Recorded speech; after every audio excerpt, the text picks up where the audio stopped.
Eh bien bonjour à toutes et à tous, ravi de vous retrouver pour une nouvelle vidéo de présentation d'une nouveauté. En juillet 2020, Tang Garden, un jeu de Francesco Testini, de Pierluca Zizzi et illustré par Mateus Misak. C'est distribué en France par Lucky Duck Game. C'est un jeu de 1 à 4 joueurs pour 14 ans et plus pour une durée approximative de 45 minutes. Vous allez incarner un ingénieur sous la dynastie Tang qui va être chargé de créer de très beaux jardins, en respectant bien sûr les éléments comme la flore, la roche, etc.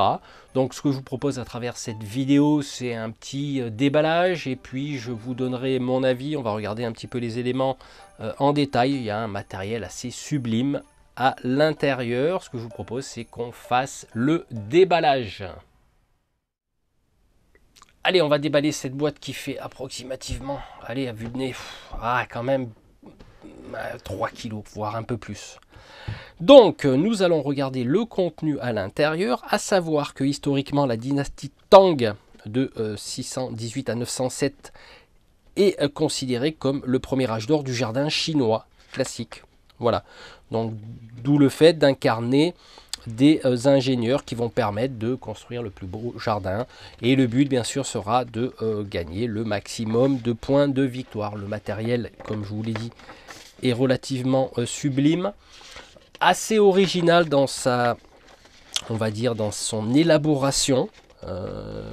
Donc nous avons des personnages d'influence qui vont venir être placés sur le plateau de jeu et en fonction de leur point de vue, c'est-à-dire que de la façon dont on va les tourner en direction de tuiles paysages, enfin de point de vue comme on peut le voir ici, vont rapporter des points en fonction de l'iconographie, parce qu'il y a tout un système iconographique dans ce jeu, avec des cartes, des jolies figurines, bon, qui ne sont pas forcément du cool mini hors note, mais bon, voilà, une fois peintes, je suppose que ça doit être bien sympa. Donc il y a une variante solo, hein, ça c'est bien. Donc on aura bien sûr en fin de partie le décompte des points de victoire que l'on va pouvoir on va dire calculer, savoir qui a gagné. Donc voilà un petit peu, donc on a une douzaine de pages de règles, bien sûr en fin de livret, la description des personnages et ce qu'ils font comme effet.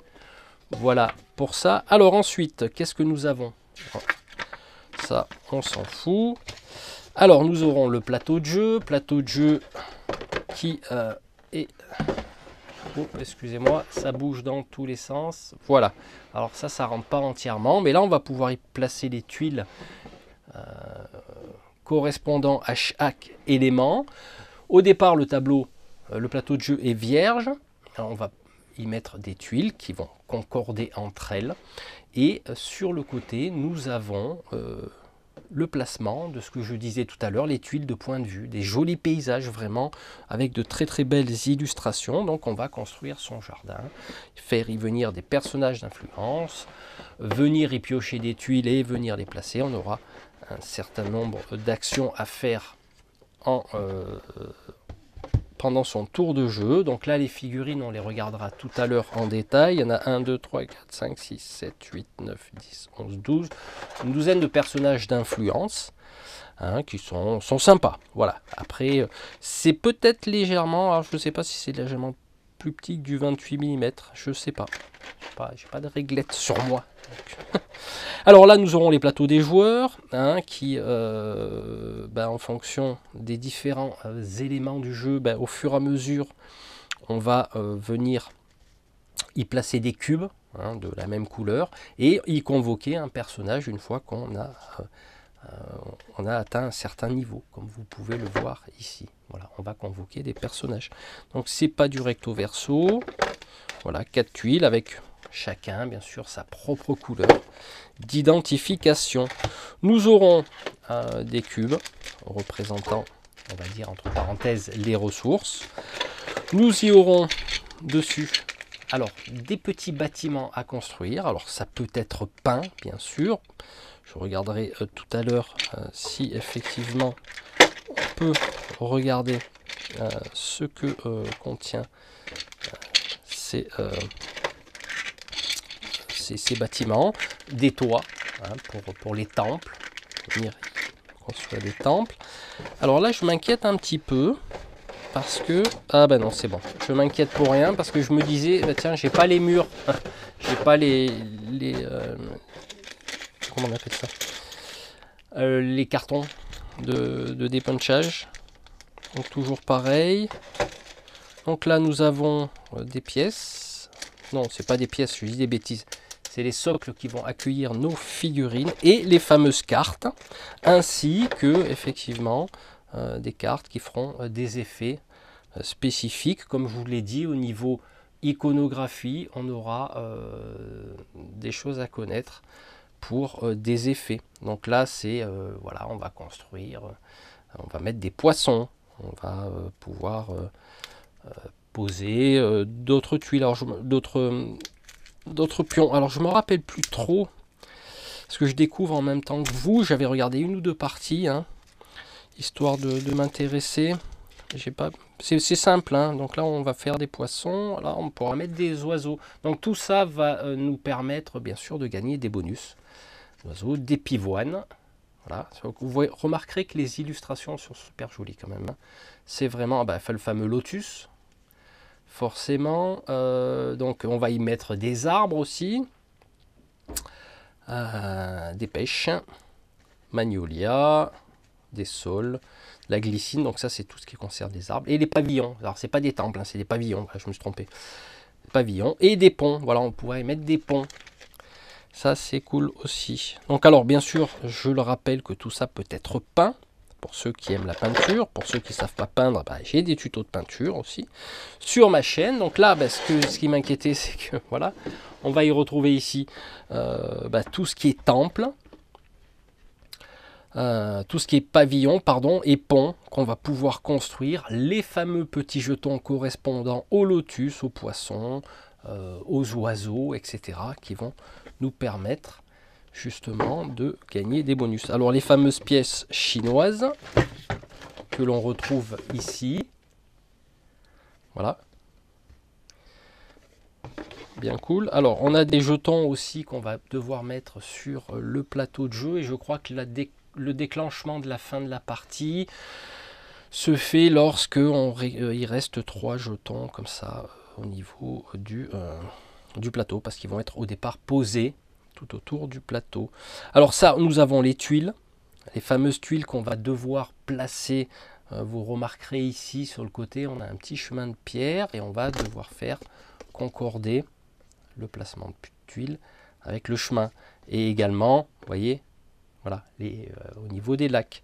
Donc ça, c'est important de le faire dans le jeu. Pour que, alors ça me rappelle un petit peu vaguement du Carcassonne, on va dire, mais vite fait, hein. Et il faut respecter l'ordre de placement. Alors on a d'autres tuiles, bien sûr, on a la roche, on a l'eau. Les dessins sont bien sympathiques. Donc vous voyez, là c'est tous les éléments. Donc là on a l'eau ici, voilà, et là la roche. Alors toutes ces tuiles vont venir se placer sur le plateau de jeu, et on devra en tirer une pour venir la placer. Alors on aura différentes actions, je ne vais pas forcément rentrer dans le détail des règles, bien que je ne les maîtrise pas encore vu que je viens de recevoir le jeu.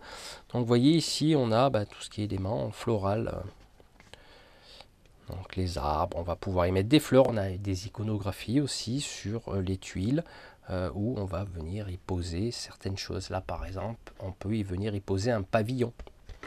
Voilà.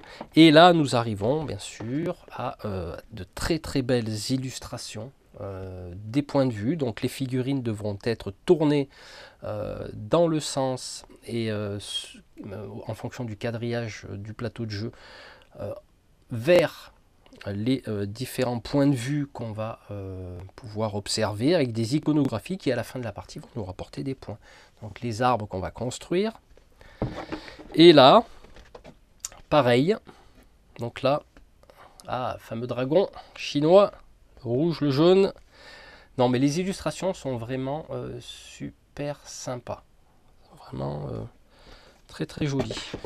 Donc on va jeter maintenant un petit coup d'œil, je pense, au niveau des figurines. Alors, je ne sais pas si je ferai une présentation des règles. Je regarderai ça. je verrai. Je vous propose justement de jeter vite fait un petit coup d'œil aux figurines et je vous donnerai mon avis. Allez, je vous présente en détail les 12 petites figurines qui ont leur importance dans le jeu parce qu'elles ont chacun leurs caractéristiques, leur impact en fonction de là où elles seront placées sur le plateau de jeu. Donc elles auront la vision des fameux paysages qu'on a vus tout à l'heure avec une iconographie. Donc si elles possèdent cette iconographie, ben, ça va rapporter certains points de victoire en fin de partie. Donc bien sûr des figurines qui peuvent être peintes, donc je les passe en détail. Alors je ne les connais pas toutes bien sûr, mais vous remarquerez que c'est bien sympathique. On pourra y mettre leur socle de couleur en dessous. Donc voilà, 12 petites figurines. Donc le jeu est assez original, j'ai bien aimé le concept.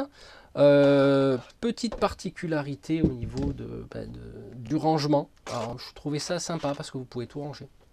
Voilà, c'est bien utile parce qu'on a des différents compartiments. Là, je suppose qu'on va pouvoir y mettre peut-être les tuiles. En tout cas, il y a les figurines ou les cartes. Bon, les cartes sont ici.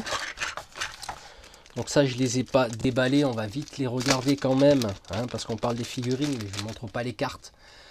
Donc là, nous avons l'architecte. Vous voyez, comme je vous disais, il y a des effets de cartes au niveau de l'iconographie qui vont nous rapporter des pièces. Donc les pièces, c'est la correspondance avec, bien sûr, vous l'aurez compris, les points de victoire. Alors désolé pour les reflets, on va essayer d'arranger ça. Voilà, ça va aller mieux. Donc là, nous avons quoi? L'enfant. L'enfant qui, lui, effectivement, là, si on a des poissons et des oiseaux, apparemment, ça nous rapporte 2 pièces. Donc il y a 2 effets différents.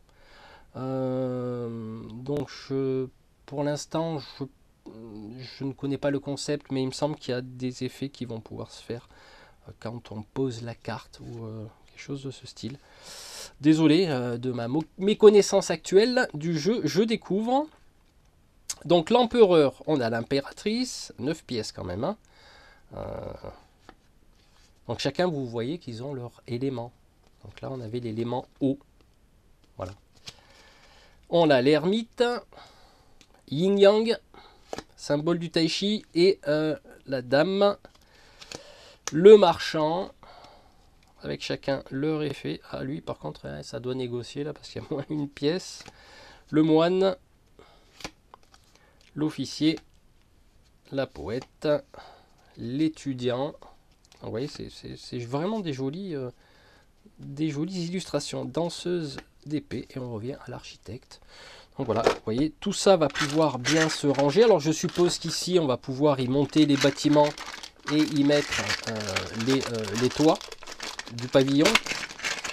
Donc voilà. Alors tout ça, bien sûr, sous couche peint, ça doit être sympa. Notamment, il y a comme c'est rugueux, donc on pourrait faire des brossages à sec. Et comme bien souvent, sur les toits chinois, il y a de l'or. Donc là, vous voyez, on peut le peindre en or.